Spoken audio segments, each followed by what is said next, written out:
Hi friends, today మన topic వచ్చేసి మీరు ఐఆర్సిటీసీలో వేరే వాళ్ళకైతే ట్రైన్ టికెట్స్ అయితే బుక్ చేస్తుంటారు కదా. ఆ టికెట్స్ కోసం ఒక బిగ్ ఇష్యూ అనేది ఇప్పుడు వచ్చిందన్నమాట. దాని గురించి ఈరోజు మీకు ఎక్స్ప్లెయిన్ చేయబోతున్నాను. చూడండి, ఇది వేటి న్యూస్లో వచ్చిన న్యూస్ అండి. మీ ఐఆర్సిటీసీ ఐడిపై ఇతరులకు టికెట్ బుక్ చేస్తున్నారా? బుక్ చేస్తే జైలుకే. చూడండి, మీ ఐఆర్సిటీసీ అకౌంట్లో ఇతరులకు రైలు టికెట్లు బుక్ చేస్తే జైలు శిక్ష, భారీ జరిమానా పడే అవకాశం ఉంది. రైలు రిజర్వేషన్లు కొత్త రూల్స్ తాజాగా అమల్లోకి వచ్చాయి. సెక్షన్ 143 రైల్వే చట్టం ప్రకారం అధికృత ఏజెంట్లు మాత్రమే థర్డ్ పార్టీ పేరుపై టికెట్లు బుక్ చేయాలి.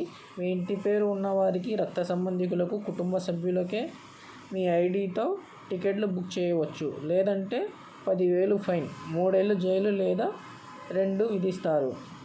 చూడండి ఫ్రెండ్స్, ఇప్పుడు మనము వేరే వాళ్ళు అడిగారని చాలామంది బుక్ చేస్తుంటారు కదా. అలా బుక్ చేయకూడదు అన్నమాట.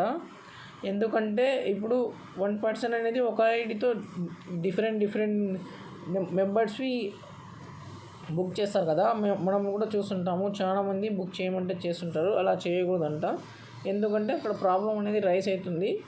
అలా బుక్ చేసిన వారికి 143 ప్రకారం 3 ఏళ్ళు జైలు శిక్ష లేదా 10,000 జరిమానా అయితే వేస్తారన్నమాట. లేదా 2 కూడా వేయచ్చు, ఛాన్సెస్ ఉన్నాయి అని వీళ్ళు మనకైతే చెప్పడం అయితే జరుగుతుంది.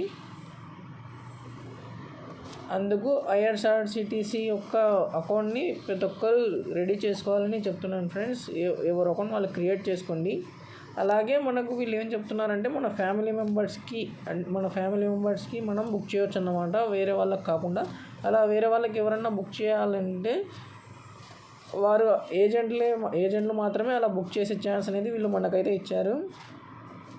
అందుకే ఫ్రెండ్స్, ఐఆర్సిటీసీలో అకౌంట్ అనేది ఓపెన్ చేసుకోండి. నేను దాని గురించి కూడా ఒక వీడియో రెడీ చేస్తాను, అకౌంట్ ఎలా ఓపెన్ చేయాలో. Thank you friends. మన ఛానల్ని లైక్, షేర్ అండ్ సబ్స్క్రైబ్ చేసుకోండి. Thank you.